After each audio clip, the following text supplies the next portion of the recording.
The setting is as follows. The time, March 2018. The tournament, the Smogon Premier League, the semifinals. Updated Kanto is a member of the Wi-Fi Wolfpack. Hiye is a member of the Alpha Ruiners. The score in the series at the time of this battle is 5-3 Wolfpack lead. It's 12 matches total, so 6 wins guarantees a tie, 7 wins to advance to the finals. Thus, if updated Kanto wins, then he secures at least a tie for his team. If Hiye wins, he brings the score to 5-4. And the pressure is really on Hiye here for many reasons. First, if he loses, then his team will have to win 3 straight games just to reach a tiebreaker. And second, updated Kanto has been having an absolutely tremendous season in ORAS. He's been getting teams built by ABR, and he's been piloting them with maximum efficiency. On the other hand, updated Kanto is, while he's riding some great momentum going into this game, Hiye is no slouch. At the time of this battle, he was the most recent winner of Smogon Tour. So, let's get to the actual Pokemon teams being used. Updated Kanto is running another form of ABR bulky offense. And this is centered around the terrifying Mega Metagross, which was really taking off around this time. But more on that in a second. Hiye is running the opposite side of the ORAS coin. On one hand, you have the kind of Mega Metagross bulky offense, often paired with the Keldeo, that was really running rampant this season. CBB's Keldeo Metagross Specs Hydreigon team was a great example of that. And on the other hand, you had bulky balance teams centered around the absolutely incredible Poison Heal Swords Dance Gliscor. This specific team Hiye is running, I believe, was first. I don't know if Poick made it, but I know Poick used it earlier in the season against Hiye himself, actually. And it uses a combination of really solid and some even underrated Pokemon in Volcanion. So this game is not only a match between 2 of the best ORAS players around in an incredibly pivotal moment in an already tight series, but it also represents the 2 truest sides of the ORAS coin. You know, pre-hyper offense explosion, but that wouldn't come around for several more years. So we'll start with the Mega Metagross side. So Mega Metagross had a suspect test in early ORAS, like early 2015. Then it was considered broken. And then once it didn't get banned, it was almost forgotten. It was almost crazy how it kind of disappeared. And then other Megas came and went in popularity. You know, Altaria, Lopunny, Scizor. But it took a really long time for... Oh, Metacham, of course. It took a really long time for Metagross to come back to the spotlight. When it really came back to the spotlight was not when Sun and Moon came out, but when Sun and Moon came out, then Mega Metagross was incredibly broken with the instant 350 speed and all the terrain supporting it and all the fairy types to destroy. And it was crazy broken. And it was banned, and people started realizing, hey, this thing is still allowed in ORAS. Obviously, it's not as good, but it's kind of been forgotten for several years, and maybe we should experiment with it some more. So it took a while, but it really had a resurgence, a re-breakout tour in the SPL 9, which is the number of the SPL we were talking about just now. So yeah, Metagross was just continuing its constant usage and dominance as people found more and more ways to make use of it. You know, a lot of people like to use it as a pursuit trapper alongside Keldeo to destroy the Lottie twins, but a lot of people just like to attack with it. Some people even like to set up rocks with it, although that would become more popular later. And part of the reason why Metagross is so dangerous in ORAS is that it has so few true counters outside Mega Scizor for one, and physically defensive Tangrowth. And those are not the easiest things to fit on teams. And so obviously when you have Mega Metagross in a vacuum, then yes, it will get countered by Mega Scizor. But part of the reason why Mega Metagross started really exploding alongside Keldeo was because when Mega Scizor switches into a Mega Metagross attack with Stealth Rock up, it is forced to roost. It doesn't get passive recovery from leftovers, so it has to roost or it won't be able to counter Mega Metagross a second time. And that was a really big deal because that meant Specs Keldeo, one of the most dangerous Pokemon in the tier, got a completely free switch, and it is immensely difficult to switch into Keldeo over the course of a game. And when Mega Metagross forces the Scizor to come in and take damage over and over and over again, then and it has to roost and Keldeo comes in, then defensive cores, all types, were just easily destroyed. You can consult a lot of games from SPL 9 if you so desire. Just go to smogon.com/forums, then the tournament section, the Smogon Premier League. At the time of this video, the replays from SPL 9 or 2018 are on the second page. It's not hard to find. So you might notice, that's great, but this Mega Metagross team does not have a Keldeo. So how is it bypassing Scizor? Well, before we get to that, we also have to mention Weavile.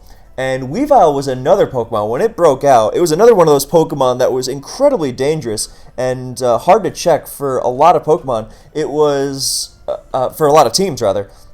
And outside of Keldeo, it's only really true counter, for most teams, that is. I mean, when we're not considering stuff like Klefki. For most of the time, then you wouldn't really have a counter to it if you didn't have a Scizor. And so the reason Mega Scizor stopped, kind of started declining in usage was because of the whole Specs Keldeo thing. How it wasn't really a good Mega Metagross answer if it was just going to be giving Keldeo free switch-ins all the time.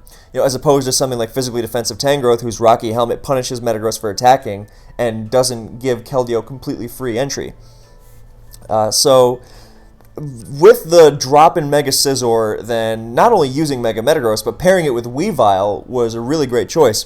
And some players would say, alright, well, Mega Scizor's not that tough to deal with, even if you don't have Keldeo, because you can just slap on a Magnezone. And indeed, many teams did just this. Scizor has to roost, or it will not be able to counter Mega Metagross anymore, and it's forced to come into Mega Metagross or something else is dying. So then you have the freest switch to Magnezone ever, because either Scizor stays in, and if it U-turns, if it doesn't roost, then it's going to lose to Mega Metagross. If it roosts, then it'll die to Magnezone. However, there's also not a Magnezone on this team with both Metagross and Weavile. So how is what's going to happen with the Mega Scizor here? Are you counting on just not facing it? Well, I mean, that's ideal, of course, but even if you do not have, even if you do run into a Mega Scizor, then notice updated Kanto's Garchomp. That is going to be the classic Tank Chomp with Rough Skin and Rocky Helmet. So Scizor will never want to U-turn because it's going to get chunked really hard just for U-turning on the Garchomp, and then it's not going to be able to counter Mega Metagross reliably at all. And if Scizor just roosts and tries to outstall the Garchomp, which isn't going to heal because it doesn't have leftovers, then updated Kanto will be able to use that as a free switch for his Rotom. So Metagross mashes, Scizor comes in, it roosts, and Rotom comes in on the Scizor without fearing getting U-turned on. Because Scizor will never want to U-turn, and even if Scizor does want to U-turn, like if it comes in on a double switch or something, then that U-turn is always punished. And thanks to Garchomp, which it also isn't really needed to check anything else. It's not like there's a Bisharp on Hiye's team. So there's that. So that's the offensive synergy for this game. The combination of Mega Metagross and Weavile, which are massively threatening to the rest of Hiye's team. If you'll notice, it's really just Scizor is the only thing that's stopping Mega Metagross from trampling through everything else. And nothing else on the Hiye's team really loves switching into a Banded Icicle Crash from Weavile. I mean, Volcanion doesn't mind.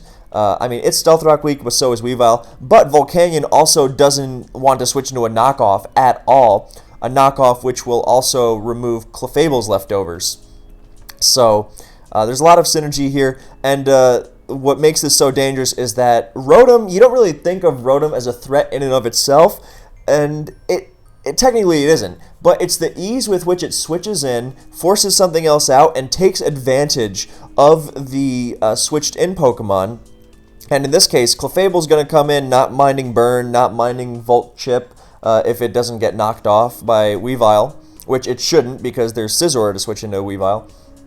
But it's constantly going to be giving Mega Metagross free switch-ins, and that's where the trouble is, because Scizor is neutral to Stealth Rock, Mega Metagross is resistant, so with some double switches, then Scizor can potentially get worn down really uncomfortably quickly. For example, Mega Metagross on Clefable, and Scizor comes in, takes 12.5, but on that turn that Scizor comes in, Kanto has switched to Rotom, and Rotom is going to threaten Scizor out because it's not going to want to risk the Will-O-Wisp. And even if it does stay in, makes the risky move and stays in on a Volt Switch, then Kanto just switches to Garchomp and chases it out that way. So there are a lot of ways to attack the Scizor, and the Scizor is under immense pressure because it is required to check two immensely dangerous threats. So that's the pressure. The Metagross and the Weavile together, and Metagross and Weavile together, and those two are facilitated by the Rotom, and the Rotom has such an easy time coming in because Scizor never wants to U-turn because of Garchomp. So that's the main source of pressure on Kanto's team. Of course, then there's also a Clefable, which doesn't have to run a Rock set because it's perfectly slotted in on Tank Chomp, and thus it can run a threatening Calm Mind set. Calm Mind Flamethrower is not the most threatening thing to Hiye's team.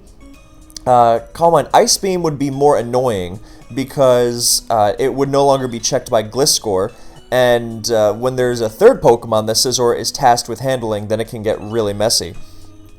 Finally, Hiye's got the Latios as the Keldeo switch-in, and Defogger, because it is nice to have Defog. Even if you don't pull it off for Weavile, it's nice to have the option, even if it's just temporary reprieve.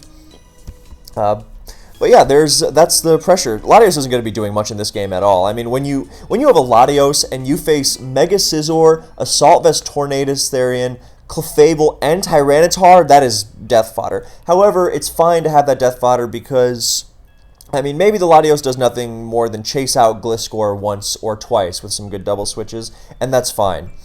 So that's the pressure coming from Kanto's side, and now we gotta explore the pressure coming from Hiye's side.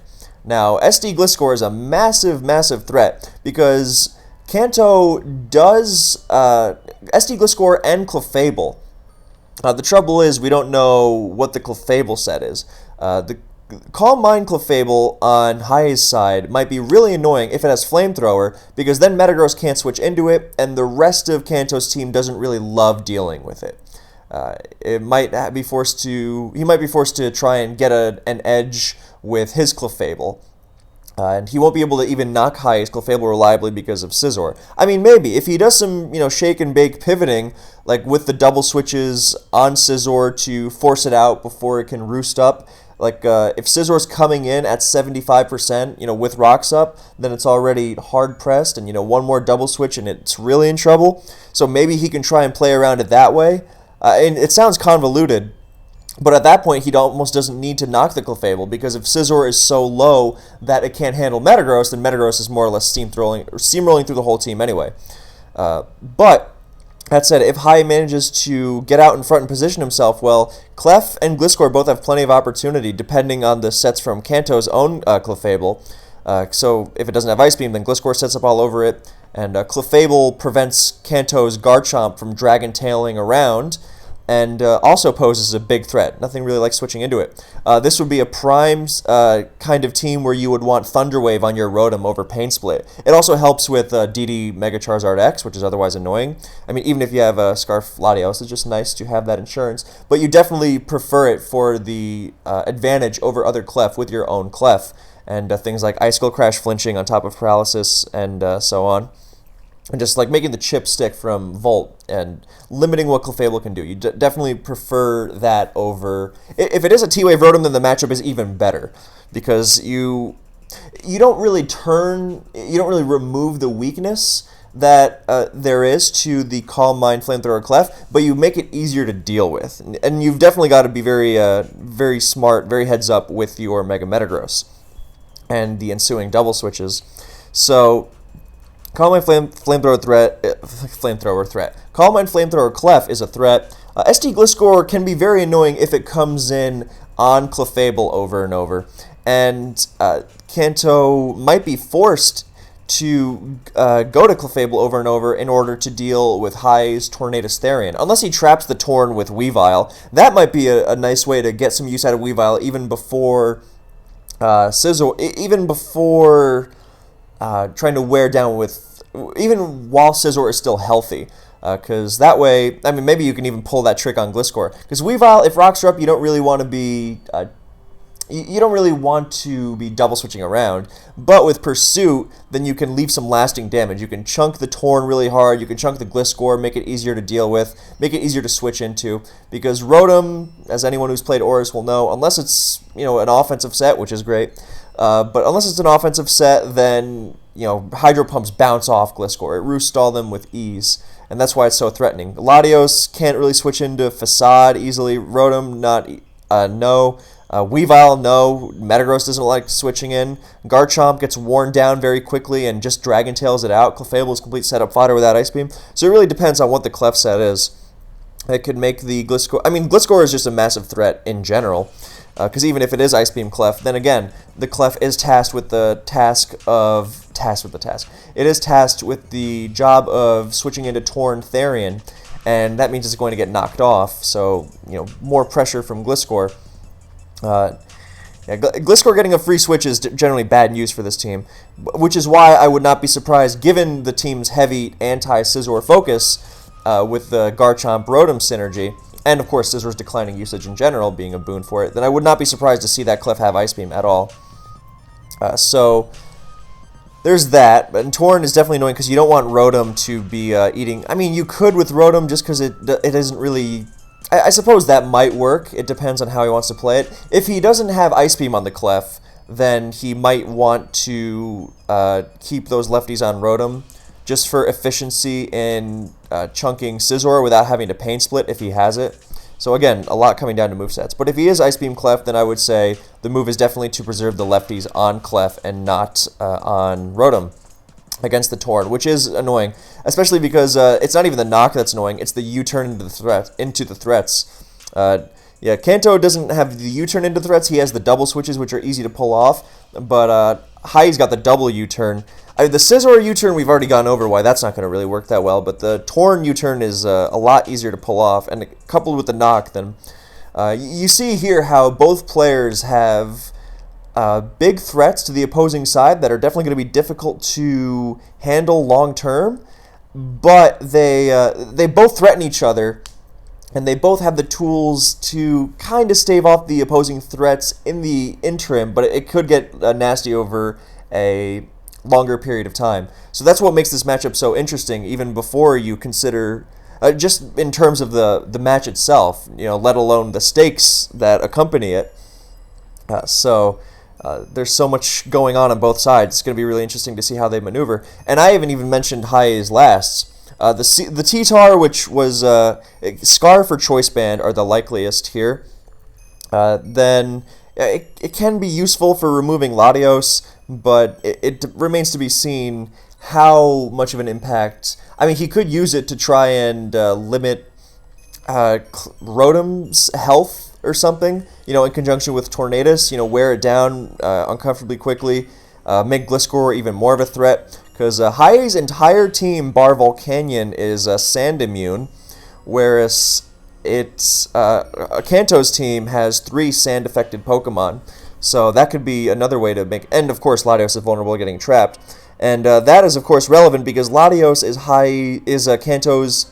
I mean, he's also got Rotom, so it's not likely that he's going to lose to Volcanion, and it also depends on what moveset the Metagross has. If it has Thunder Punch or Earthquake to hit it with, or if it doesn't, then Volcanion can potentially get more annoying. Clef isn't a great answer, and Rotom's getting worn down quickly with burns. So it really is a matter of if Kanto's got a lot of offensive pressure, but it really is a matter of if Kanto can exert his offensive pressure quickly and efficiently enough before Hiye manages to shut the door on him. And by that I mean, you'll notice that Kanto's team is focused on playing a very aggressive game, and Hiye's team has a ton of longevity. I mean, yeah, Kanto has a soft-boiled Clef and, maybe a Pain Split Rotom, but the rest, they're getting worn down. I mean, those double switches with Metagross with Rocks Up, they really better count, because Scizor can roost up, potentially, if Hiye plays it right, or if Kanto gives away an opportunity. Metagross isn't healing no matter what. That's why a lot of these teams eventually shifted to running Latios over Latios, because, if the Lati is just going to be death fodder, you may as well get a healing wish out of it, because it can still defog just as well. So that's what Latios, that's one other thing to consider. And the final thing to consider before we get to the leads is that the likelihood of the Clefable on Hiye's side being rocks is really, really high.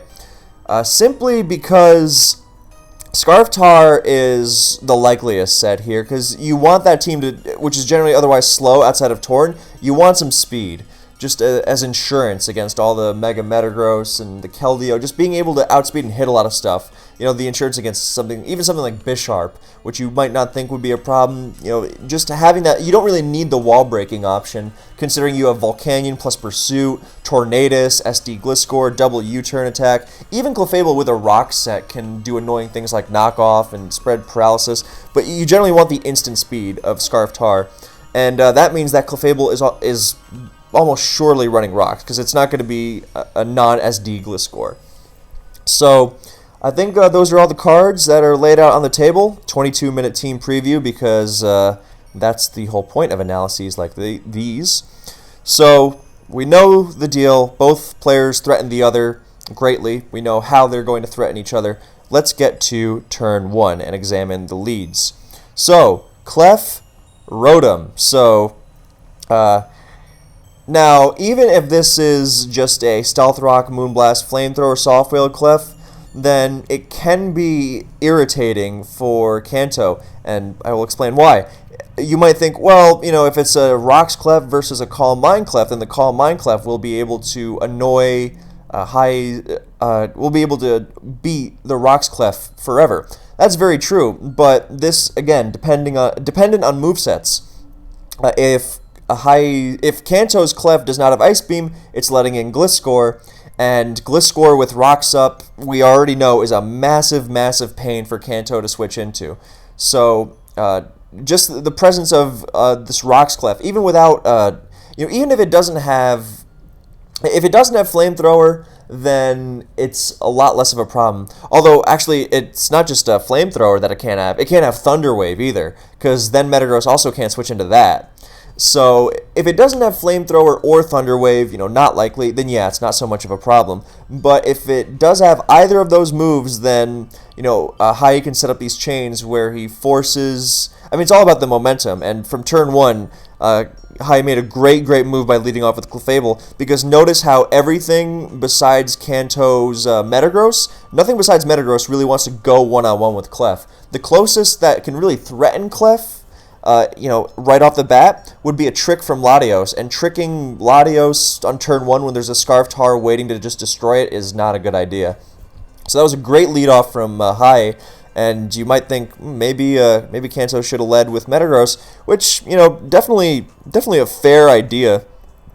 But I get why he wouldn't, simply because you want to keep Metagross as healthy as possible, and Metagross being able to switch into... Metagross wouldn't even want to take, let's say, a U-turn from Torn, because you think, oh, U-turn from Torn, that's nothing. But that little U-turn from Torn, that means less Stealth Rock double switching for Metagross later, and as we've established, then those Stealth Rock double switches are the key to winning this game for Kanto.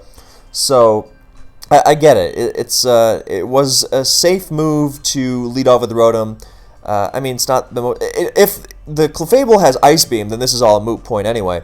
But I understand why, even if it's not Ice Beam Clef, why Kanto led with Rotom. It was a tough choice for both players, but definitely the good move from Hiye, getting up those turn 1 rocks, and they're going to stay for at least a while, since Latios is not a good defogger against Clef at all, and even if Latios does want to get the defog off, not only can Clef just set him back up, it also might just give T-Tar the freest trap of its life.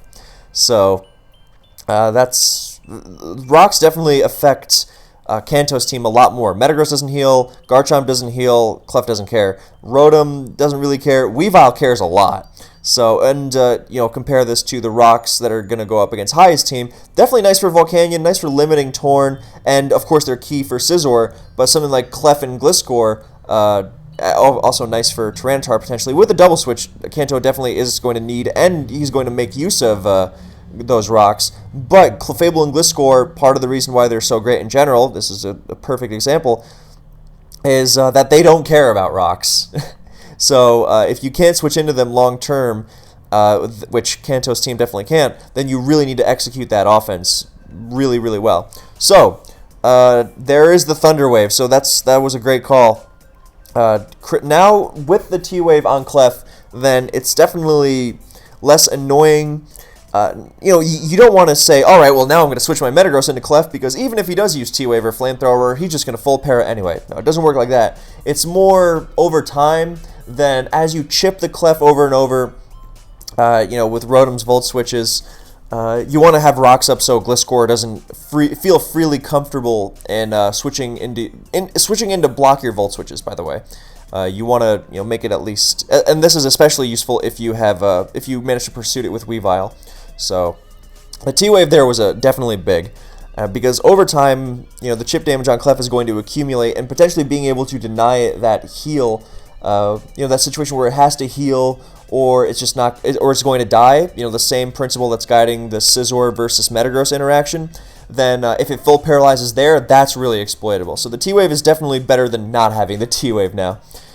So now the Volt Switch is inevitable, gets a very helpful crit, and we can also potentially glean what the spread might be from that Volt Switch crit. So we're going to assume just the standard 0 special attack Rotom. Sometime after this, then people started running 88 special attack on their bulky Rotom washes to always break the substitutes of +1 Suicune. But yeah, we're going to assume 0 special attack at this time. It's also key to mention that this is not going to be an offensive Rotom. This is going to be a physically defensive Rotom, because Rotom became really popular. Or it was always popular, but it became really popular again with the rise of Metagross. Not just because with its Volt Switching, not just because its Volt Switches facilitated easy Metagross switch-ins and Keldeo switch-ins as well, but also because it's a very good check to most Metagross. I mean, Zen Headbutt stings, but you switch into pretty much everything else at least decently, if not really well.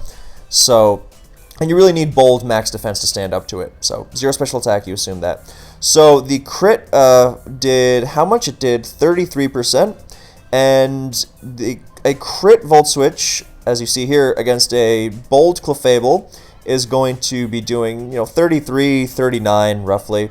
And if you make it a calm Clef, like those that try to withstand a Keldeo a little better, then it's definitely likelier that, given how much SpDef those Clefs tend to run, we're going to assume a very bold, physically defensive, physically invested Clefable from that Volt Switch crit. And now he goes to his own Clef to absorb whatever the Clef is going to dish out, and see, even the good news is there, Stealth Rock Knock is a great set, but it at least means that if push comes to shove, the Metagross is going to be able to switch into Clefable fairly comfortably. I know that some players have used Stealth Rock Knock, Flamethrower, Soft Whale, Clef before. I love that set, I think it's really good, but most players will not, so it's not an assumption. I mean, you can make that assumption fairly reasonably, especially at the time this game is being played. That set was pretty much unthought of, so you would just assume Moonblast last. I also enjoy Stealth Rock knock T-Wave soft-boiled, but that's also not happening, so now we know the Clef has knocked the Clefable, so Torn can be even more annoying already because it can U-turn right off the bat. But on the bright side, it cannot really hurt Metagross, so that's big. So now the Clef is in, it's lost its lefties, and Hiye's Clef, that crit definitely helps because, I mean, Clef is great at switching into a lot, but it really relies on being as healthy as possible. And it does shrug off like little weak hits like Rotom's Volt Switch really easily with leftovers, but the crit definitely puts more of a charge into it. So that can be exploitable. Now let's see what's going on here. Gliscor comes in, Clef Calm Minds right away. Aggressive move. That's the way to go. You don't want to do anything too crazy like switch Garchomp in. I mean, that would have been a great time to switch to Garchomp and get up rocks on the Gliscor double. But again, that's if the Clef is Flamethrower, and it's unlikely that Hiye is just going to risk the Gliscor to a +1 Ice Beam for the reward of SDing and dying and doing nothing, or Earthquaking and basically doing nothing because that's easily going to be soft-boiled off later. And Gliscor going down would make this game a lot easier for Kanto because that would be one less threat.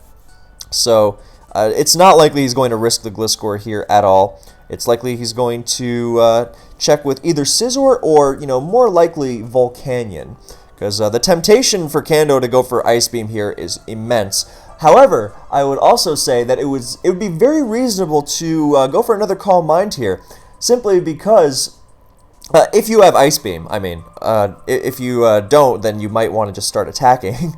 But for some roosts that you can switch in on.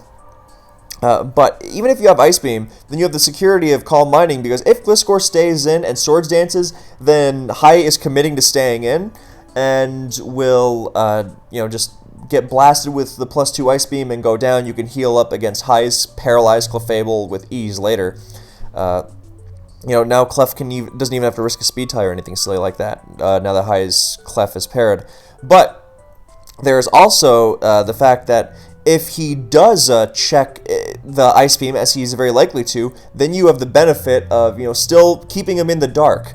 And if he goes to Scizor or whatever, then Scizor's not going to want to risk staying in and dying to a Flamethrower, because if Scizor stays in and dies to a Flamethrower, then Metagross is going to be, is just going to win as soon as rocks go up and Volcanion can't even pretend to check it anymore. Depending on moveset, of course. As always, a lot depends on the moveset, and things are going to be revealed gradually. But this train of thought is what makes me think that even if the Clef doesn't have Ice Beam, then Calm Mind might be the play, simply because Hiye shouldn't be risking it. So let's see what's going to happen. See, there's Scizor, and there's the Rotom Wash switch. So we still don't know that was also a good move, because it gets the momentum on the Scizor.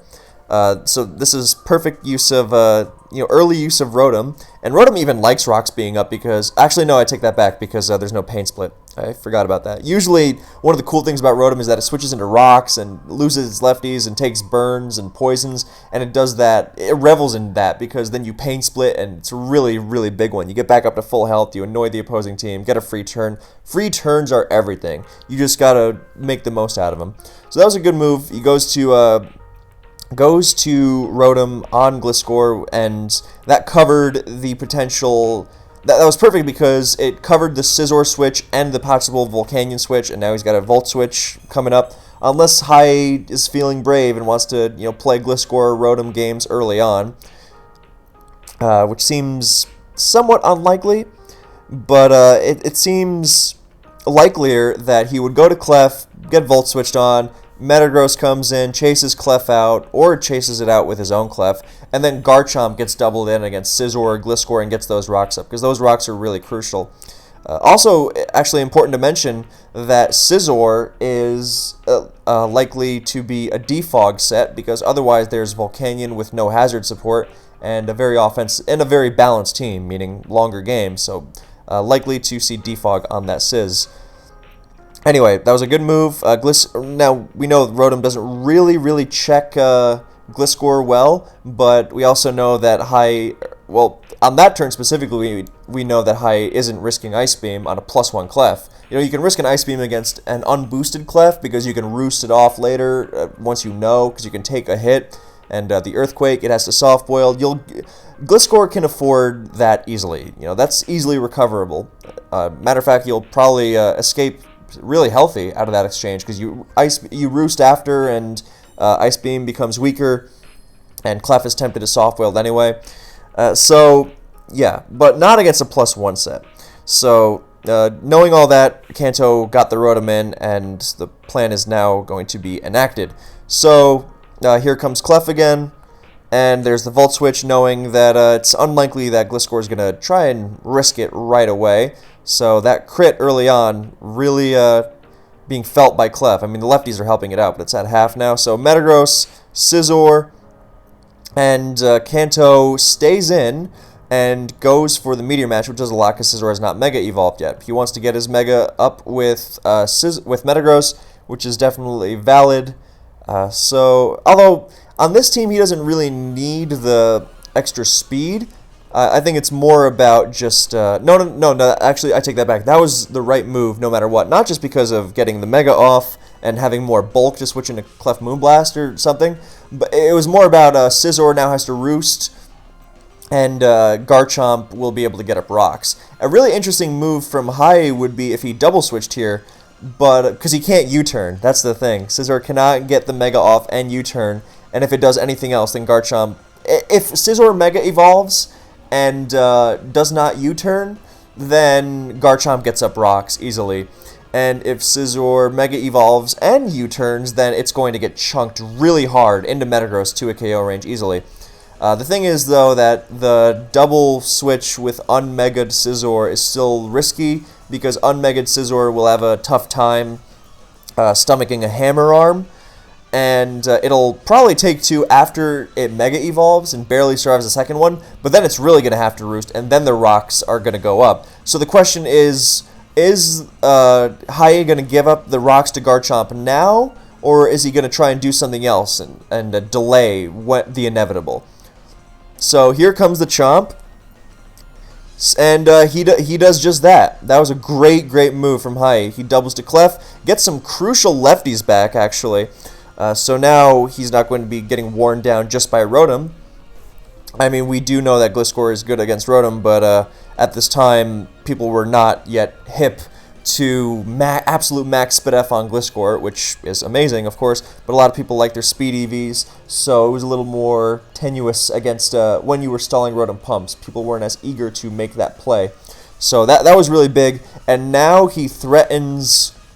That was a great play from Hiye, because he took some time to make that move, so I assume he was calcing Hammer Arms against his Unmega'd into his Mega'd Scizor. But that was a great move because 6% on Garchomp is great, first of all. 6% to his own Clefable is also really helpful, and now he's going to get more no matter what. The move is definitely to Moonblast here, because if Garchomp stays in, I mean, barring full para, obviously, but you can't play afraid of that. If Garchomp stays in and gets up rocks, then it will get chunked really hard. And remember how we talked about how this was all about outlasting for Hiye? That would be really helpful. Scizor would have a much easier time outlasting if it could roost, or if it could U-turn more freely, because the Garchomp can't just absorb it all day. So a Moonblast on Chomp would be great. If Kanto switches out, he will not have rocks, and that's really big.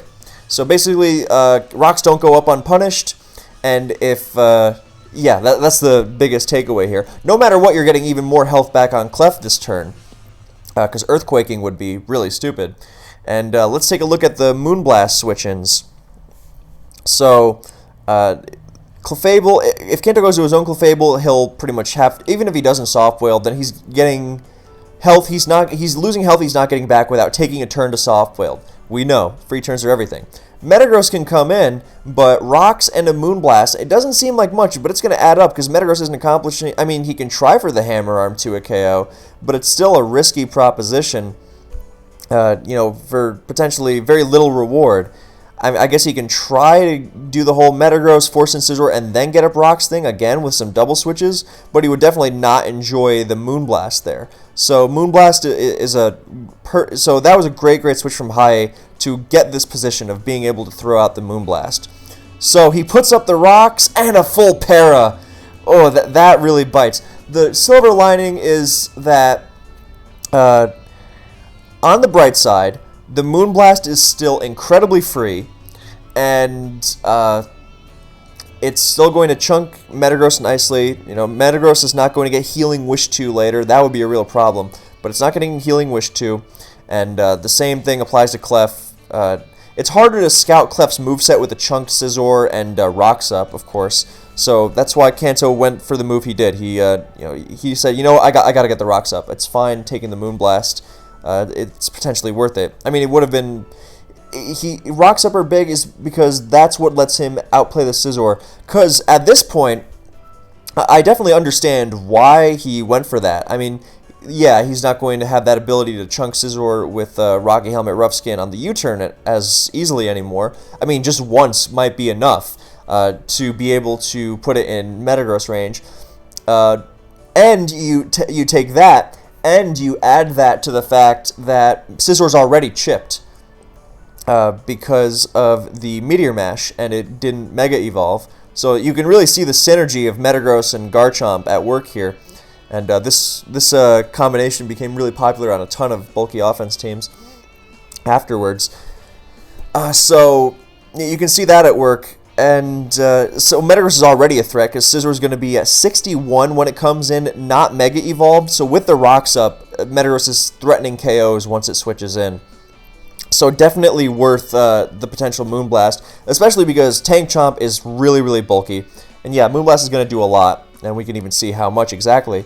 But it also probably won't need to switch in. See, like 50, let's call it 54 to 64. I mean, that's a lot, especially because it's not healing off rocks damage. But just being able to switch into a U-turn or a Bullet Punch and keep Scizor at low health is really valuable, just once. And he's not playing this for the long term. First of all, if he tries to play it for the long term, he's going to fail. That switching into Clefable and having to switch into Gliscor afterwards, that's not going to work. He has to be aggressive. He has to win this game quicker than Hiye. The longer the game goes, the lower Kanto's chances of winning are. Hiye's chances of winning increase with every passing turn. In a very broad sense, of course. So the rocks were definitely worthwhile there, because Metagross is now in perfect position. I mean, you could not ask for a better position than 61 unmegged Scizor against switching into Metagross. I mean, something is definitely threatening to die.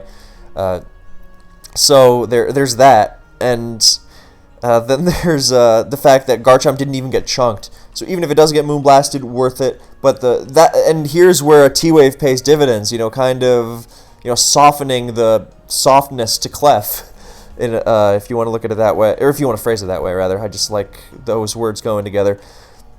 But yeah, really, T-Wave, really the right choice there. And yeah, so now he's got the same question of, do I go to Metagross and make the most of my advantage, or do I go to Clef and have a whole Gliscor scenario going on? Yeah. Also worth mentioning that Hiye does not necessarily die to Mega Metagross instantly if Scizor is taken out of commission. I mean, he's definitely not in a good position because Volcanion is like a half, it's like a quarter of a check, especially with Rocks Up. But it's more that, and this is another reason why he doesn't want Metagross to get chipped, because Scarf T-Tar is also crucial for that backup against so many things, and Mega Metagross is one of those things.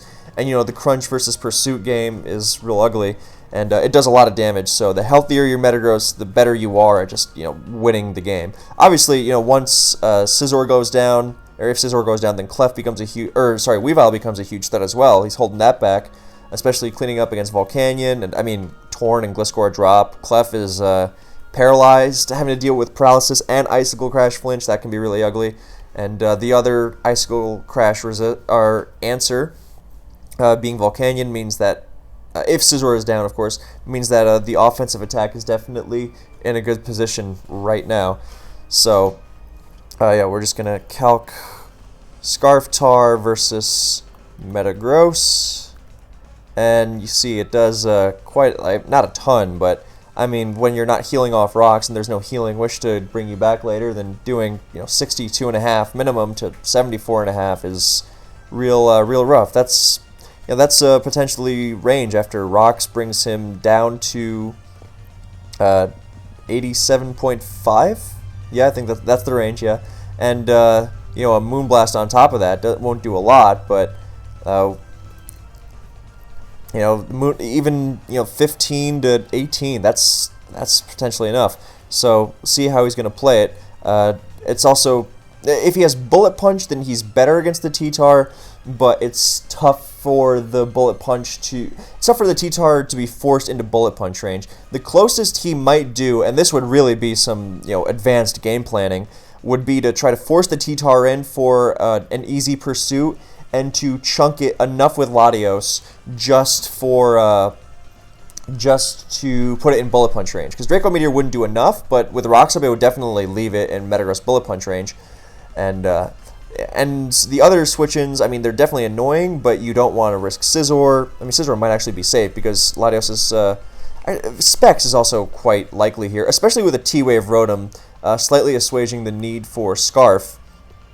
And generally, Specs... is more threatening on this kind of team. So, if Latios does nothing, so be it. But if you have the chance for it to be threatening, then you may as well take that. And so that's what makes it likely to be Specs. Scarf is just going to be useless and die. But besides getting a defog off, maybe. But yeah, Specs actually lets you potentially get something out of it. But I think at this time, then Specs hadn't really taken off as the kind of go-to on these teams. So I think Scarf, and people were still in a Scarf mindset. So... yeah, you definitely wouldn't want Clef getting tricked, and Scizor getting double switched on would be a lot worse than T-Tar getting double switched on, because you need Scizor for Metagross and Weavile. So it definitely might be interesting, if the Metagross does have Bullet Punch, to try and lure the T-Tar in and bring it down into Bullet Punch range somehow, with double switches or just letting itself go to get Draco Meteor off. And, of course, we are assuming that this Metagross has Ice Punch. A lot of Metagross leaned away from Ice Punch this season, but it still was far and away the standard, just because of how terrifying Gliscor is. So, yeah, Bullet Punch does, call it 50 to 60. So, a Rock Switch in, a Draco Meteor, definitely close to it. So, lots of things to consider. What happens here? Clef Soft Boils, doesn't go for the Moonblast. I'm not sure I am fully on board with that. I get wanting the security against Rotom, though, because with Rocks Up, then the whole Gliscor pivot thing in definitely doesn't work as well. But especially since that Gliscor probably isn't going to be... I mean, it still does well in a one-on-one. You wouldn't want to switch Rotom into Gliscor, but it's not as happy about the prospect of switching into those Hydro Pumps. So that's something else to consider. Now, here comes Scizor again, making sure of his calcs, and there's the mash. No Hammer Arm on the switch. Might be an Earthquake Metagross, although I think this one needs to have Hammer Arm, simply because otherwise Ferrothorn is going to be nearly, unbearable for that team to deal with. I mean, imagine Ferrothorn if the Metagross can't hit it. You can't guarantee that your Rotom's going to burn it. I mean, if it was like near guaranteed, like is often the case in Black and White, then sure. In Black and White, you have you used to have this scenario where Rotom would, more commonly anyway, you would have the scenario where Rotom was guaranteed to burn the Pharaoh, so you could do things like reliably keep rocks off with your Excadrill. But, with the power of Clef at switching into Rotom long term, then you can't guarantee you burn the Pharaoh. And without something like a Magnezone there, or at least a Keldeo for extra pressure, then I think it's really important that Metagross is able to hit the Pharaoh. So I think Hammer Arm is really crucial there. And in that sense, I kind of really think, did he maybe blow an opportunity not Hammer Arming there? As if he had it, of course. We don't know how much defense the Scizor has, so let's check. So Scizor, just bulky Swords Dance, non-Megad. So Meteor Mash doing, it did 25, so it's definitely, we'll definitely consider it Impish at least. Impish and a lot of defense, wow. Because it did 25 and then 27 earlier. Yeah, 27 then into 25. And there you have, so a lot of defense, let's assume. Let's assume around 136. That seems like a good benchmark. So Hammer Arm in that scenario is doing a ton. Look at that. 30. Oh, look at that. 36 to 42, basically. So that definitely might. If there was a Hammer Arm there, and I think it should be Hammer Arm on that team, as mentioned, then that definitely might have been a lost opportunity. I guess he maybe thought that something else was going to get sacrificed, because it also hits Volcanion harder if Hiye tries to do some mid-ground stuff there. Because, yeah, now the Scizor roosting on a Rotom switch is all part of the plan of this team, because Rotom seizes the momentum back so quickly. But since he had the opportunity to just KO it and just really go wild, especially with the Metagross so healthy, I mean, he would have survived even a max damage Scarftar Crunch there and had several more Stealth Rock switch-ins on top of that. Then it might have been a wasted opportunity. I guess he maybe thought, I don't know, I don't think that Hiye was ever going to soft-boiled with Clefable if his plan was to sacrifice it to Metagross afterwards. And, yeah, I think if he was going to do that, then, and he was just going to bank on Gliscor handling Rotom, if he's going to go all in there, then he would have just Moonblasted on the switch, because he was perfectly healthy to take on the Garchomp beforehand. So, I mean, maybe he just overthought it a little and thought, oh, what if Torn comes in on a Hammer Arm, because he's trying to avoid the Meteor Mash, I better just play it safe, which is definitely fair, definitely fair. And if you're wondering why he doesn't go for the Hammer Arm on the Scizor as it's forced to Mega Evolve, it's because it's not going to do enough. And then you just give it 2 Roosts. So it was definitely the right move to switch out after, but as you see here, yeah, 27.5 to 32.5. So definitely not KOing with the amount of defense investment he had, and you see a lot of timer use. That's what makes seeing these games so intense if you catch them live. So Rotom's in, Scizor gets the Mega off, gets up to 85. It's going to be a 73 once it comes back in. Definitely manageable with some double switches, but we've already gone over that. So is he going to Volt Switch again? He is. Gliscor not eager to switch in with Rocks up. Here comes Metagross again, getting chipped by Rocks. Clef getting chipped a little. There's the double switch on the forced Scizor down to 73, and that's how this team is supposed to work.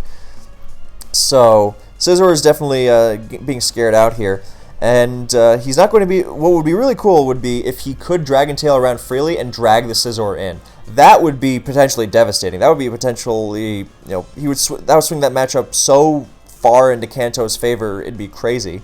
Because Scizor never wants to stay in for fear of Fire Blast and just gets forced in over and over. And incidentally, this is why I really like Roar on Garchomp for situations like these. In addition to blowing away like Substitute Suicune, which is really annoying for teams like these, incidentally, if you don't have that 88 special attack Rotom. But it's just great in general, because even if they have a Clef, then you can roar around and drag in things like Scarftar. Dragging that in is great. Or in this case, Scizor. So nice alternative to Dragon Tail to consider sometimes.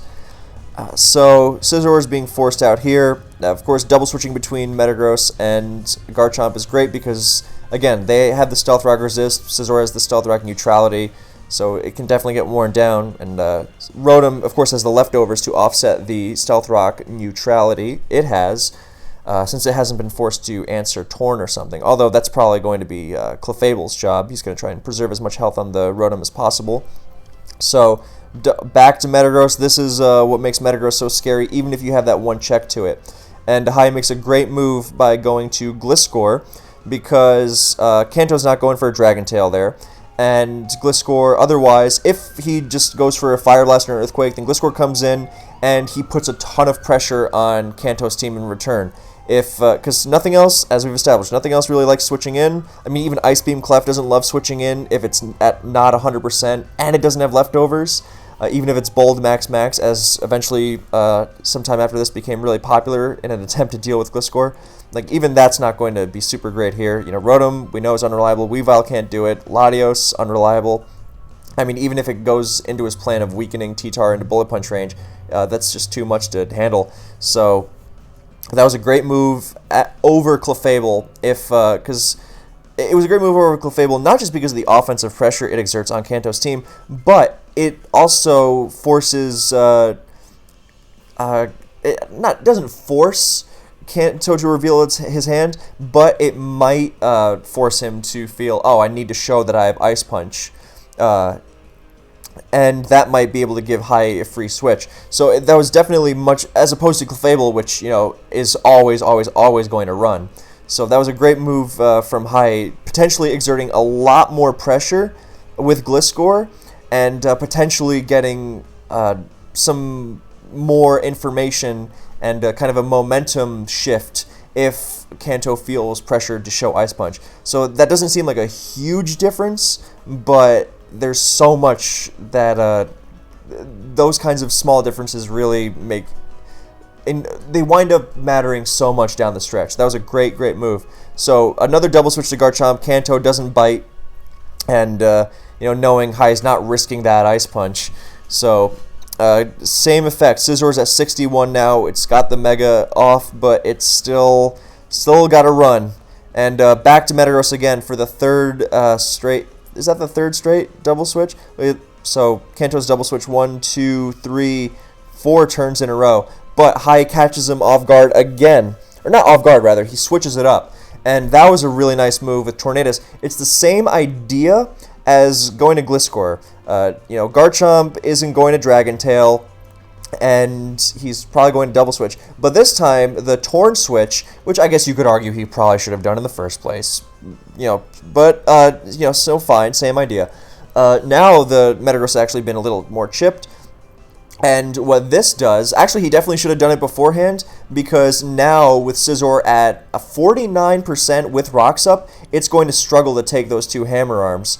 Because remember, Hammer Arm does 27.5 to 32.5. That's a 2-hit KO if he Hammer Arms the Scizor on the switch now, whereas before it wasn't. So I mean, he had the right idea with the Gliscor switch for sure, and it did do a lot, and it is worth critically analyzing. But the Torn switch was a better version of the idea behind the Gliscor play. It's not good at Dragon Tail, and you catch the Metagross, and in addition to exerting pressure on Kanto's team, because Torn does exert a lot of pressure against with U-turn and Hurricane and knockoff, then it also covers the Metagross switch, because you chunk that Metagross more. And by chunking the Metagross with that U-turn, I mean, either you get momentum because Kanto switches, or you chunk the Metagross, and even if Scizor goes down, then T-Tar will be able to finish it off, because it's not going to be anywhere near Bullet Punch range right now. So Torn switch should have been done a turn before, but, not an insurmountable deficit. That was, I mean, look how huge a difference one turn makes. Like, what if he did that beforehand? Scizor would still be able to handle the Metagross. And bear in mind that even if Scizor goes down and Metagross gets worn down, then Kanto still has that Weavile hanging out in the back. So Scizor going down is not just that's whatever.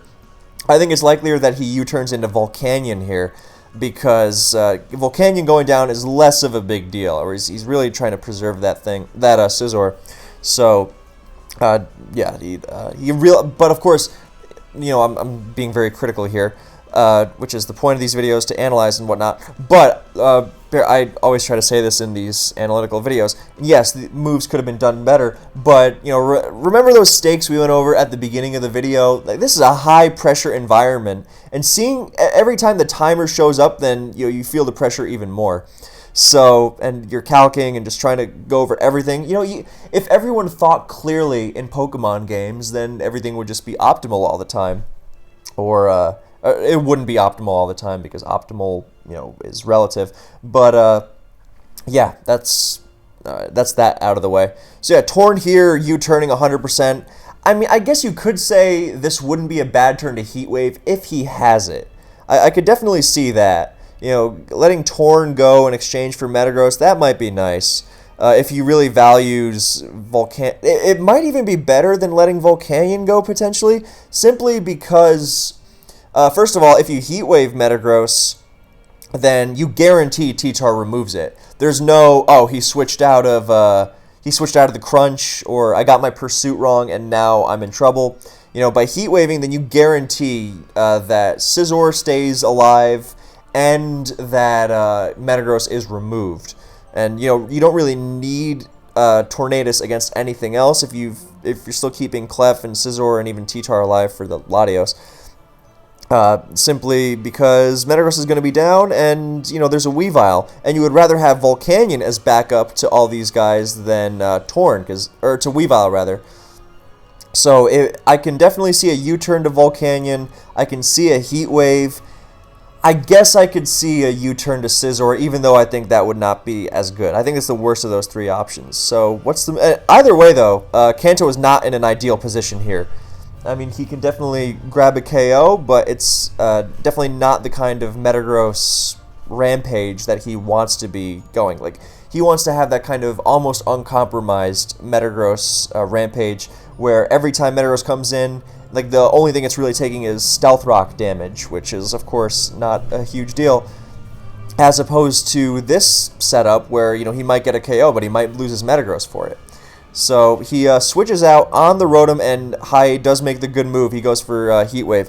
So that was a really, really heads-up play on Kanto's end, because that's a really hard play to make. It is hard to just go, oh, I'm going to switch out my Metagross for no damage, especially when U-turn seems like such an obvious move, such a safe move. But he really read that situation beautifully and went to Rotom on the Heat Wave. So, I mean, Torn isn't even guaranteed to have Heat Wave, so that was a really nice move. He felt, he's got to have it here. He can't just rely entirely on Scizor for things like this and Bisharp. And like I said, at this point, Metagross is just running all over the metagame. So you have the Scizor, you have the Volcanion, you have the Scarf T-Tar, and you have the Heat Wave on Torn. That was not unusual at all, with how much pressure Metagross was exerting on teams. And, of course, Ferrothorn as well. So that was a great, great use of Rotom. And the nice thing here is that Kanto got some crucial momentum back. Torn can't even stay, like, most of the time when Torn is faced with Rotom, it doesn't mind eating a burn in exchange for a knockoff, because, it regenerates off burns, and Rotom losing its leftovers is worth it. But getting T-Waved, as Kanto's Rotom threatens, that's not worth it. So, well, I guess I should mention that it might be T-Wave Pain Split, but no, I think you need I don't think that set is very good. I think it's a lot likelier to be Wisp, dual status. So, ABR also ran Volt Switch dual status Pain Split before, which is actually a pretty funny set, but I think that set didn't show up for like a year, until like way, way after this team, like a year-ish, or after this game, rather. So, yeah, the T-Wave is threatening Torn. It's going to U-turn out, and Kanto has the choice of, volting on Clef and making things happen in a better situation again with Metagross. That really showed some restraint and understanding of the game state. And so he can try to get on Clef, or he can try to Hydro Pump a Gliscor. Hiye might be falling behind, because that was a great move with the Torn, but Kanto wound up neutralizing it. Not fully, of course. I mean, it's not like Metagross got away completely unscathed. That Stealth Rock chip, I mean, look how quickly it's adding up. It's going to be, in its mid-60s next time it comes in. But yeah, this Torn is going to get the knockoff. Hiye thinks for a while about that, and he knocks it off. And he catches him on a Hydro, a crit, so, more damage at least. But that was a really, really great move on Hiye's end. I mean, talk about reading the game state. Talk about getting something out of the Torn even after the initial thing fell through, where, he doesn't want to T-Wave into Clef and lose momentum that way. He doesn't want to T-Wave into Gliscor. I mean, the threat of T-Wave is huge, but Hiye really read that fantastically. And now he's going to get the U-turn on the Rotom that, incidentally, he also made a great move, not just reading the game state and knowing that Kanto didn't want to T-Wave into Clef and Gliscor for the fear of momentum loss. That was not just I'm going to predict turn. It also had tangible benefit no matter what, and those are the kinds of moves that you want to be making. The tangible benefit here is, if Rotom loses, Rotom likely does not have Pain Split. Or actually, at the time of this game, I'm going to say guaranteed not to have Pain Split. Even nowadays, you wouldn't expect it to have Pain Split once it showed Hydro. So guaranteed did not have Pain Split anymore. And Rotom is annoying, but the name of the game for Hiye here is to outlast. And Rotom being healthy makes it more possible to outlast by constantly switching in and out with Rocks Up thanks to lefties and Volt switching all over the place.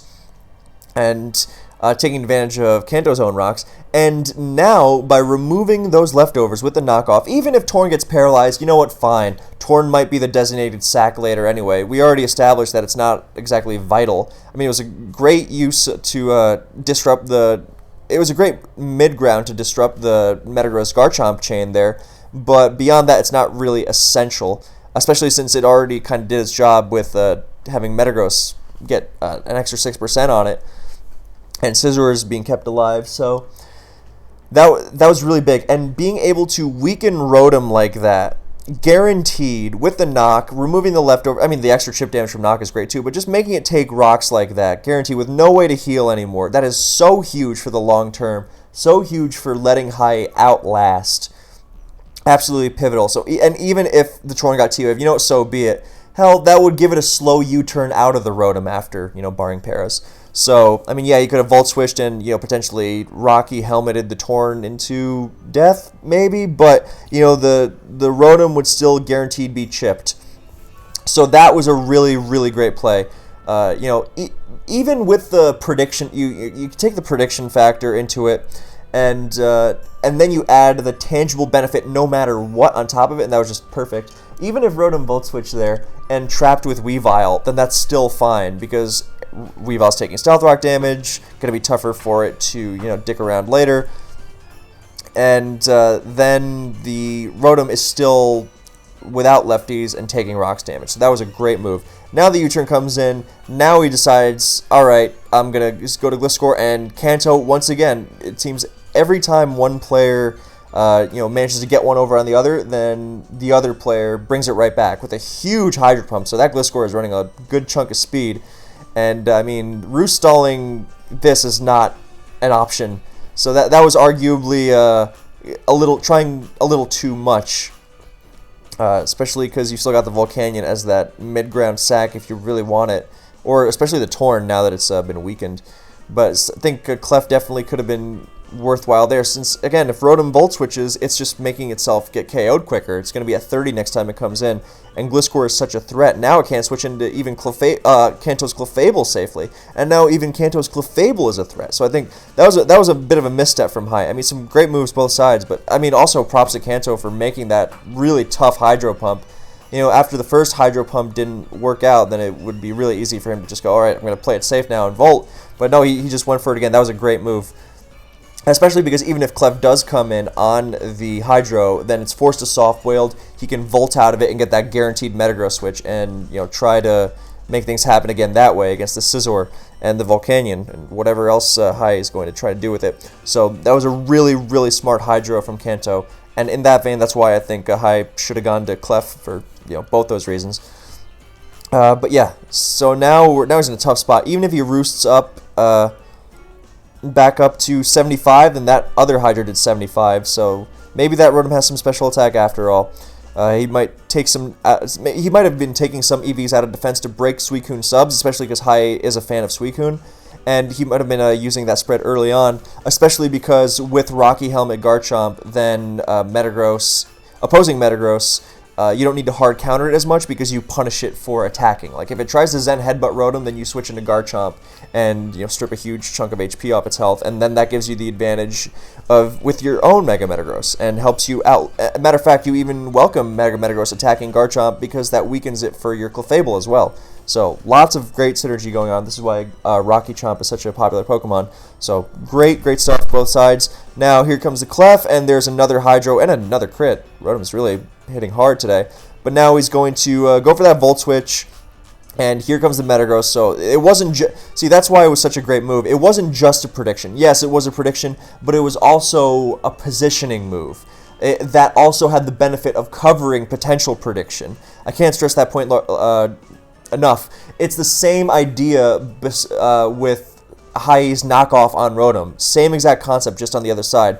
So here comes Metagross, no para. The Clef heals back up. Here comes the attack. Here comes Volcanion into the mash. And that quad resist alongside Volcanion's massive base defense means it is going to be taking that hit very, very well. So now we look at Metagross's potential moves against a Volcanion. So we've got Thunder Punch. Thunder Punch does a ton. At this point, then Metagross or Volcanion is more or less just max special attack, lots of speed, maybe a few HP EVs, but nothing huge. So Thunder Punch is the best option. Or no, sorry, yeah, okay, I forgot. Earthquake, Tough Claws doesn't make up for the boost, so Earthquake would be best. Earthquake almost guaranteed to kill, very high chance. Thunder Punch also a really high chance. Zen Headbutt not quite yet. Hammer Arm, if that's his best move, one more switch. But this might be so. If he's got the Thunder Punch or the Earthquake, I think he's... I mean, does he have to go for it? I mean, he's kind of in this weird situation where T-Tar has been kept healthy so long that he might not get enough... And Scissor's still alive, so he might not get enough out of his Metagross just by getting one KO. He relies on Metagross to really carry his offense, and thus he needs to get more than just a KO out of it. So what might be the move here... Even if you have Thunder Punch or Earthquake, and I think that this has to have Hammer Arm. I think the move might be Latios simply because at this point, with all the stuff battered, it's tougher to switch in to Latios with a non-T-Tar poke. Torn is chipped. Scizor doesn't want to come in for the reasons we've already gone over. Clef 73, Parad. So this is like the best time possible to switch into Latios. You know, you don't want to switch to Rotom, you don't want to switch to Clef. Neither of those are good. Latios comes in here almost guaranteed, and that might be what is needed to get the chip off on T-Tar. And if the Metagross has Bullet Punch, and it's really hard to tell in Metagross's moveset. Like, beyond the Hammer Arm for Ferrothorn thing, it's really difficult to glean what it might have. You might think, oh, he needs Ice Punch for Gliscor. He might not. It might have an Ice Beam Clef. It really, a lot depends. So, the Bullet Punch thing is really hard to safely say. You might say, oh, I don't think it has Thunder Punch. But it might. So, Latios definitely seems like the best move here no matter what, simply because you don't want to give Metagross up to the T-Tar. So, and, you know, Volcanion is also likely to just stay in, and, yeah, I mean, even, there's not any, actually, no, Volcanion is guaranteed to stay in here. He decided it as the sack. You know, if he was going to sack Torn, he would have sacked it already. So, rather than just giving up extra damage on his Volcanion for no reason. So Volcanion is definitely staying in here. You don't want to pivot into a potential like Earthquake with T-Tar and then just potentially lose if it has Bullet Punch too. As unlikely as that may seem. So Volcanion definitely staying in here, and Kanto should definitely... Nope, he just Thunder Punches and doesn't, and he comes up short and dies to Flamethrower. I really, really think Latios was the move there. Just drawing I mean, again, if it has Thunder Punch, Mash, Thunder Punch, Ice Punch, Hammer Arm, very likely. So if it doesn't have Bullet Punch, I get it. I get that more. Also, that Volcanion is really, really bulky because, good lord, that did nothing. It did, against the offensive sets, it's doing a 66 minimum, and here it did 56, so it might just be max HP, but still. Yeah, that wasn't even like it lived with 1% or anything. You would need to do 13 entire more percent to KO it. So a max HP Volcanion would never have died there, which is honestly amazing. So it would have lived with like 2 or 3%, depending on what it actually is versus the percentage it rounds up to. So that was crazy, and he goes down. And I really think, I mean, I get it. I get the idea, but I think it almost would have been better because Latios is still useless. Now Metagross has gone down, and Latios is still useless against the rest of the team. So it might have been better, try to get something out of Latios, whether it's Specs or Scarf, weaken the T-Tar. That's more helpful. And that way you can potentially maybe dance around the Volcanion. That way you can get more done by the time Metagross actually is forced to get its KO. In an ideal universe, maybe you get to KO Volcanion with something other than Metagross. That way Metagross isn't exposed to the Scarf Tar after. So that would be ideal, but even then, now you're trying to make up more ground with Latios once Metagross is already down, and I think it would have been much better the other way around. So, and now I'm wondering, could you have gleaned that was max HP from the Meteor Mash damage? Because Meteor Mash did, what, 13%? Yeah, so that does, yeah, no, you could have. You could tell that had bulk from the Meteor Mash. Because it did 13, and versus a, like, 0 bulk Volcanion, it does 14.5 minimum. Here's how much it needed. Even if it did, like, 13.9 or something, then the Volcanion would have needed at least 56 EVs. Like, even if you give it the most generous interpretation possible. And at that point, what was the HP was the Volcanion at? We'll go back. It was at, I believe, 69 after... Yes, okay, 69-ish. You know, let's be generous and assume it's 68 point something. So even then, it was not a super... Even with the minimum, absolute minimum amount of HP possible, then it's still not a great roll. I mean, if we put it in at 68%, I mean, that's not the most reliable, and it's all very likely that it's just not going to work at all. So, I mean, the bulk on Volcanion was definitely a nice surprise there, considering that wasn't really used at all. But it could have been taken into account, and even without the bulk, then it might have been better. Like, with the bulk, it was definitely better to switch out and try again later. Even without the bulk, it might have been better with Latios. So that was really rough. That was tough. So now Garchomp comes in. On the bright side, Volcanion is basically dead, so it is going to be 5-5. Because you're not getting defogs off reliably with Scizor when Garchomp is the rocker. And if anything, then Kanto will appreciate the temporary reprieve from rocks as Hiye's Clef tries to put him back up. But man, that was rough. So Volcanion's likely... I mean, I guess he could go to Torn, but even Gliscor is in Dragon Tail range now, which is kind of funny. And that is a fat... well, no, I think it's just a slow Tank Chop. I always thought speed on Tank Chop was a waste. So it's a really fast, bulky Volcanion. That is an interesting set, unless he went for Dragon Tail here. Nope, he went for Earthquake. That is... So, like, even 0 speed Tank Chomp is pretty fast. 240, which is faster... And that's fascinating because that is faster than even max speed neutral Volcanion. So what we're looking at here is some sort of max HP timid Volcanion, which is a really fascinating set. I mean, you really wanted to get the surprise jump on like Bisharps and I guess Tank Chomps as well. And Gliscor. Oh no, that's it. Yeah. Because Gliscor hangs out in that above Bisharp range, so I think he wanted like the bulky Volcanion to maybe take an Earthquake and also to outspeed it with Steam Eruption. When Gliscor can't outspeed Volcanion, it's more threatening. When it can't, the tables are completely turned. So I get that. That's a really interesting choice from Hiye's end. I don't know if the original team had that. I don't know if you could tell that the original team had that from the replay it was used in. But yeah, that was a really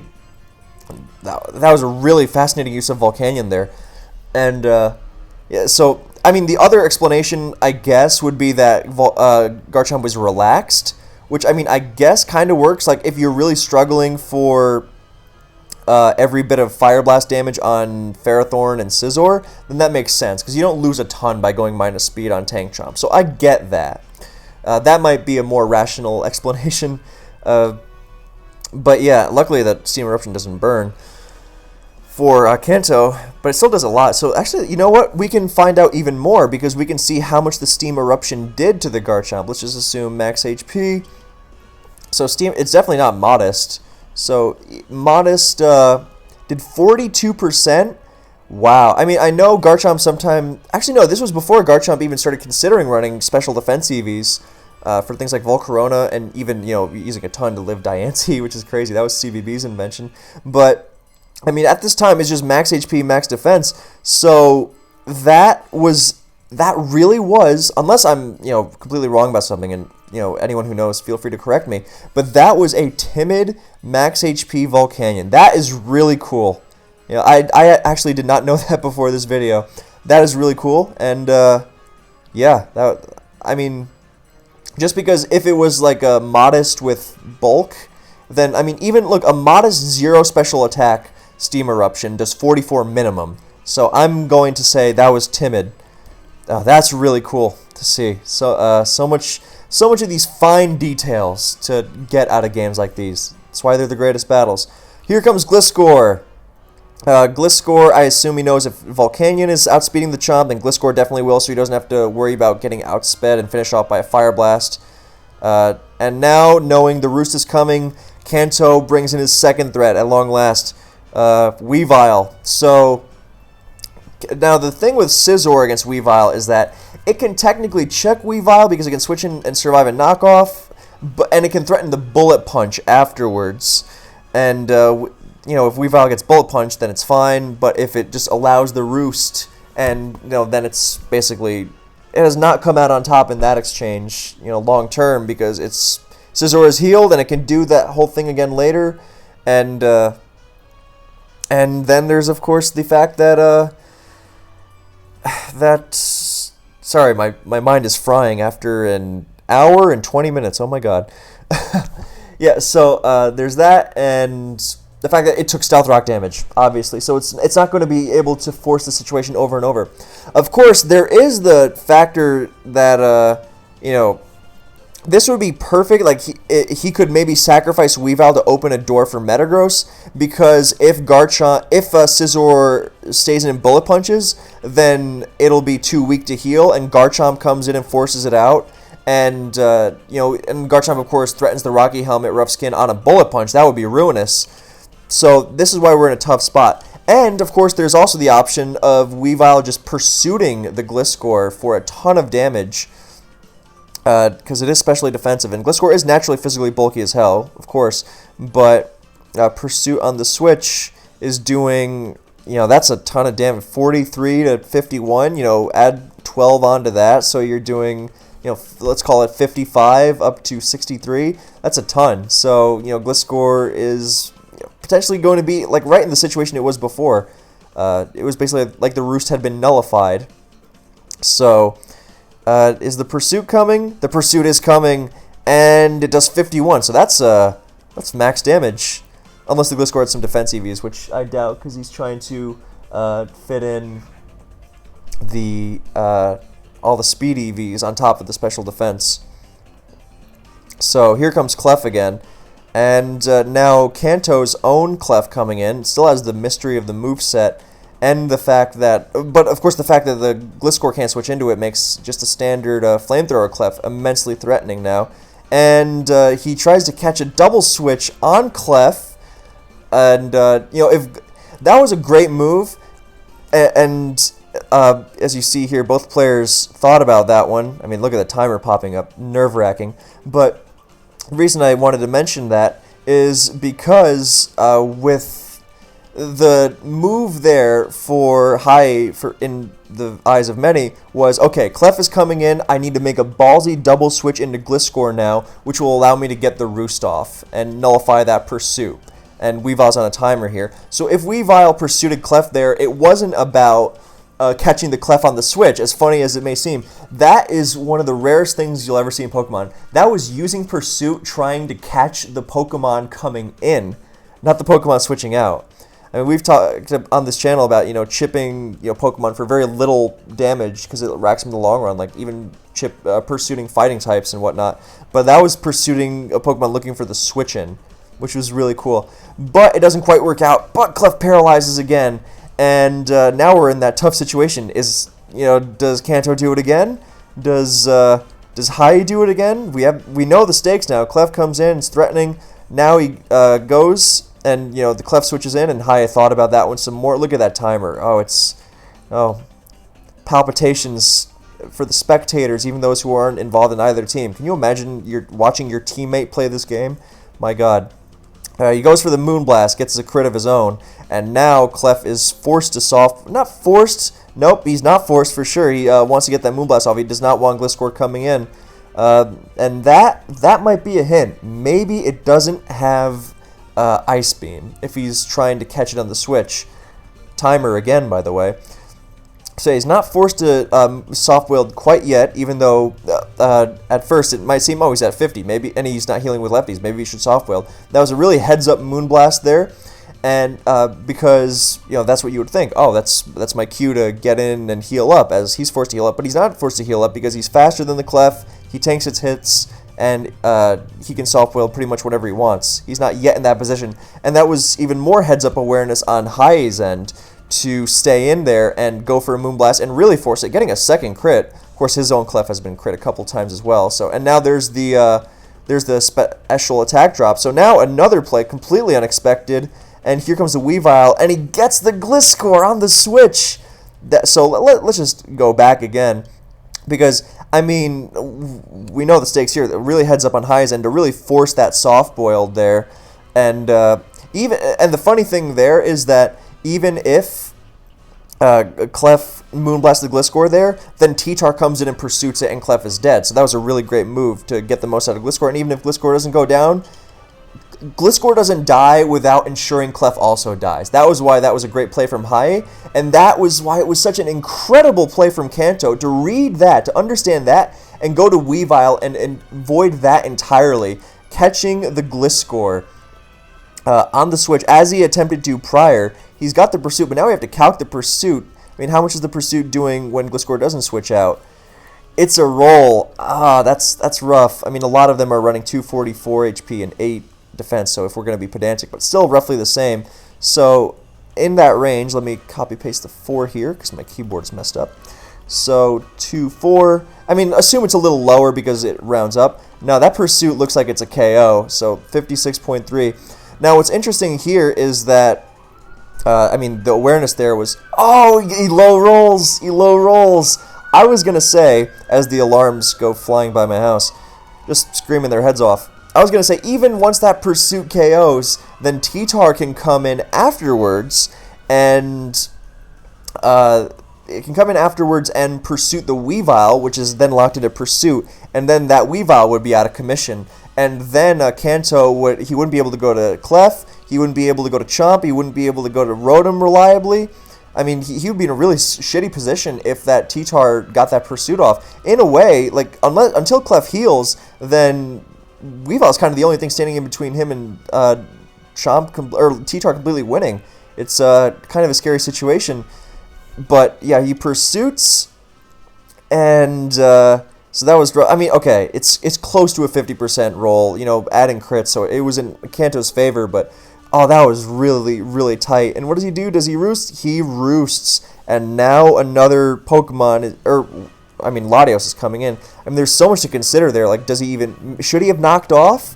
Or should he have Icicle Crash to ensure that T-Tar can't come in after? But he can't really switch into Scizor. He can't allow Scizor to really heal up safely anyway. He can't, like, give him the Pursuit or the Ice Crash. So in that vein, Knockoff might have been better, because nothing switches, and I gotta say, I think Knockoff was the play there, because Knockoff also removes, removing T-Tar Scarf might not matter if, no, removing T-Tar Scarf doesn't matter, because it's going to be faster than Tank Chop anyway, and it's faster than bulky Rotom, and it's outspeeding Clef, and it's going to beat Latios anyway, so, I mean, it's tough to consider, like, his whole team being so weakened is why that was so difficult. I mean, maybe Icicle Crash was the move.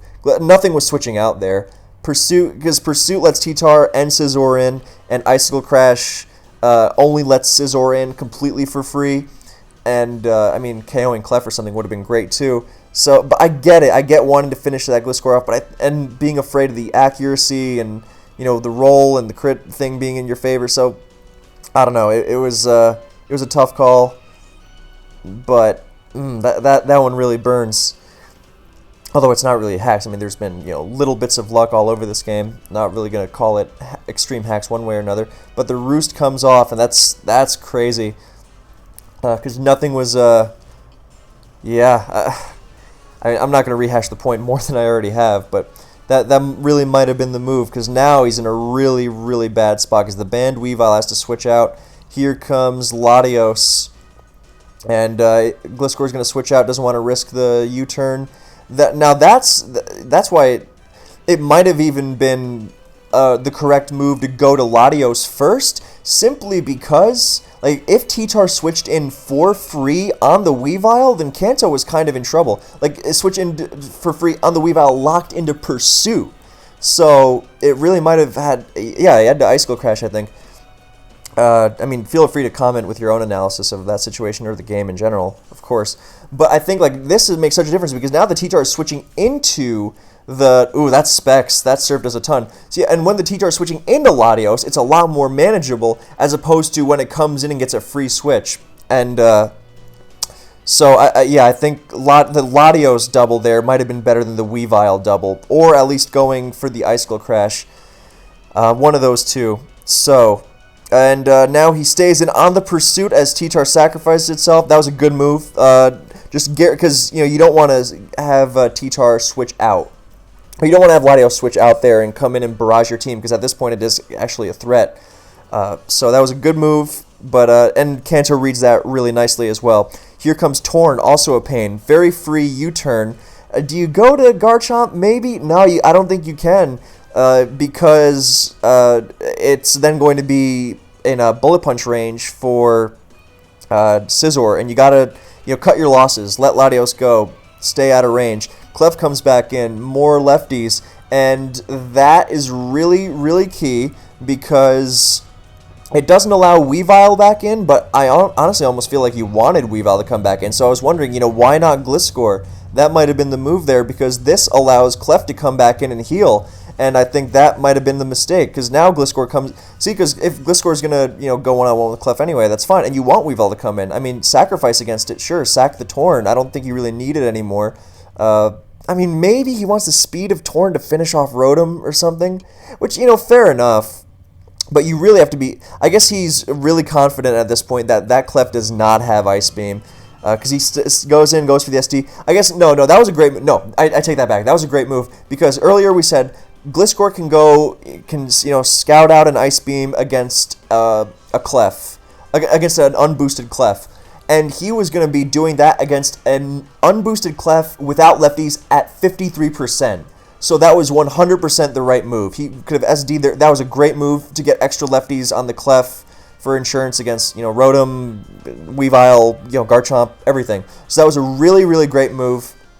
And it was better for sure than going right to Gliscor. And yeah, Weavile would have been nice, but it means he doesn't have to sacrifice anything. That was the perfect way of ensuring that Gliscor comes in and grabs a KO. That way you stay ahead in the sacrifice war, because otherwise, you would have to sacrifice something and you potentially fall behind. So that was really, really smart. That was really beautifully done. Now Gliscor, now before you sacrifice something to Weavile, something else gets sacrificed and you stay ahead. Really, really well done. And he doesn't stay in and go for the Facade. I guess he must be Ice Fang. I guess I've been assuming Ice Fang this whole time, but as long as it's not that, then it doesn't do that. And Clef is bold and takes a ton from, as we established earlier. That means it gets 2 KO'd from by Hydro there. Oh, that was a tough one. I mean, that was really tough. This is why Gliscor eventually shifted over to Facade, unless they really needed Ice Fang to handle other Gliscor. But yeah, being able to just invalidate Rotom like that was a big deal. So that makes more sense now that we know that it doesn't have Facade. If it did have Facade, it was perfect, but really, really well done by Hiye there. So now he's going to go one-on-one. Oh, Hurricane Miss. There's the T-Wave, and if you think Hurricane misses regularly, wait till you're paralyzed. And he Volt Switches out. Oh, that's tough. Look at the timers, by the way. 15 seconds. Can you imagine the stakes making your decisions with such low time? Yikes. So he Volt Switches out, and that's... I mean, he's going to be at 18, so he's going to take a Bullet Punch. He's going to take an Ice Fang. So that was a good move to get as much damage as possible. You could have made an argument for Hydro, but I guess he also might want to save PP because he's only got 3 left. So no, that was a smart move. And he goes back to Clef and another Hurricane Miss. And now here comes the pressure. And now Kanto, you think, oh, he's just going to attack, right? Nope, right back to Rotom on the Gliscor. But from, the SDing and Ice Fanging your way through a Rotom at 30%, maybe not. At 18, it starts to look a lot more doable. But that was a great move from Kanto. He might not have a choice, though, because right now it looks like he can't switch Scizor into it, or Weavile will just Icicle Crash and win.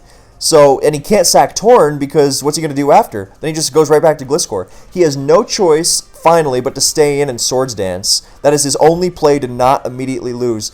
But he goes to Torn. Does he... Oh, he's baiting Hydro... Oh, no, that was a great move. I take it back.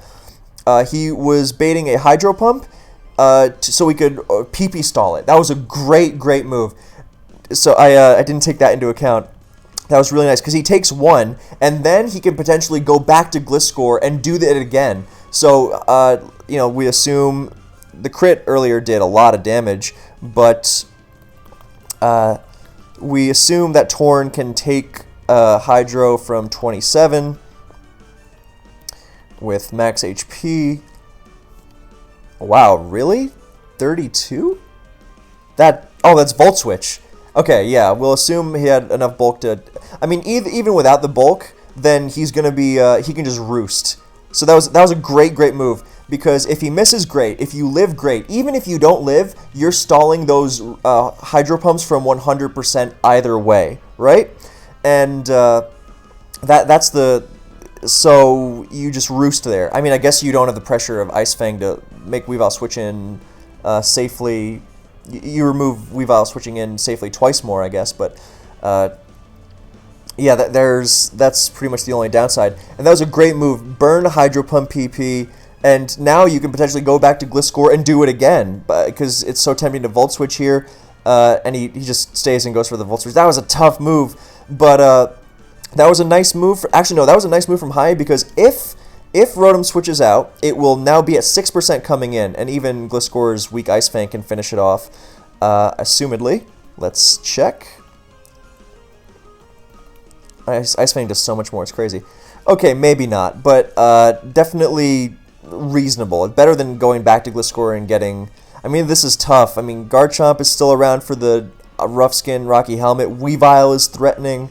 because the whole roost thing, but I mean it's every turn is so crucial, because if Scizor gets that roost off, you know, that might be it. But then it can start Dragon Tailing in Scizor over and over. But as soon as Chomp takes damage with Scizor at a certain percent, that might be it. So he gets the Volt Switch. Rotom can still take an Ice Fang. Likely. I mean, it depends, again, on the rolls. But here comes Gliscor SDing again. He finally says, you know what? Clef doesn't do anything for me anymore. I'm going to sacrifice it to go to... Oh, it's at 5%? Oh, okay. Well, they Volt Switch. That was voluntary, and now Ice Fang finishes it off. So, yeah, he goes to Clef. That was a good move. Sacks, it was at 5%, so it could... Okay, never mind. If it's at 6%, that's different. But it was going to die to unboosted because it does 4.9 minimum and, you know, essentially 5.9. So that was definitely the right move. He died to unboosted Ice Fang. So now here comes Weavile. What's the move here? Do you, you know, even if you knock off the Scizor, what do you do after? Do you go right to Garchomp? Do you and try to finish off with a Bullet Punch and then win the game? You know, because if it Bullet Punches Garchomp, it'll die after a knockoff, and then Weavile Icicle crashes, or even Ice Shards Gliscor for the game.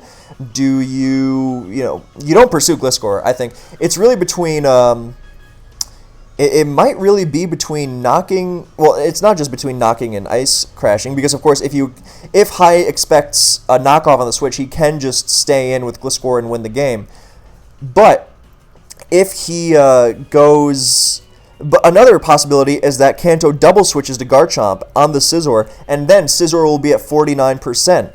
And if we go with the 136 Impish Mega Scizor, oh, that's regular Scizor. Then we go with, so against Weavile with the weakened knockoff because it's a Mega Stone and item. Okay, it can still take one from 49, even if it's switched out after 37. But it's definitely, you know, in the danger zone. And the problem is not that it's going to get drop down to 49, but that Kanto might start using Dragon Tail and dragging the Scizor in, and then it'll be at 37, and eventually, you know, it's going to be, the Scizor might have to stay in and try to roost, and then it'll just get, I mean, it'll be weak enough to where it can get finished off by Earthquake, let alone Fire Blast. So the question is, really, I think... It's less knockoff and go to Scizor.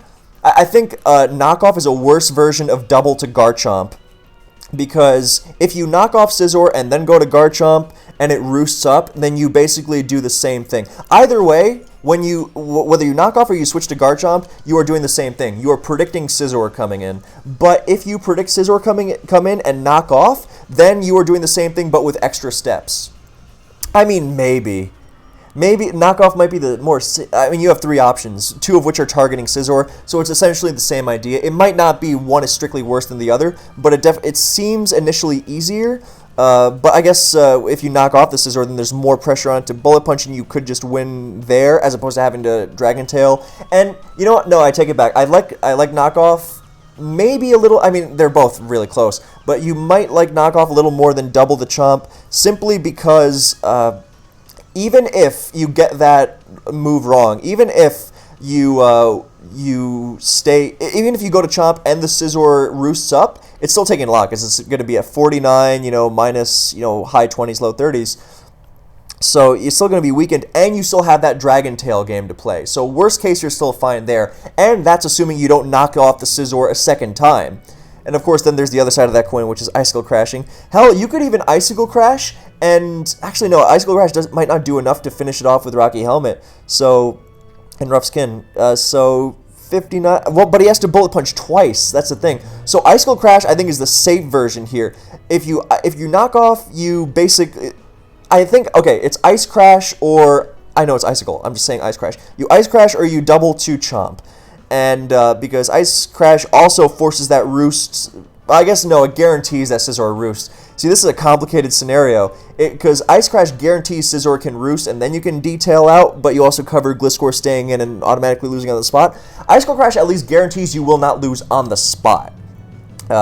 So that's that. So yeah, we know our options now, and we know what the options are and why they might be chosen. Now all there is left to do is see what the players choose. Here comes Scizor. No double switch. There's knockoff. Oh man, this is tight. But we know. Okay, Garchomp comes in. Even if Scizor roosts, he still has the Dragon Tail game to play. He does roost. Immense prediction. Look at. You imagine making these moves with such slow timers? I know I said that already, but I have to really try to drive it home, because Jesus Christ. All right. Gliscor comes in. Dragon Tail. Scizor dragged in again. 57. Risky. I mean, he's still in the danger zone, because if he Bullet Punches twice, then, I mean, it's, Gliscor on Fire Blast, and, the game might end.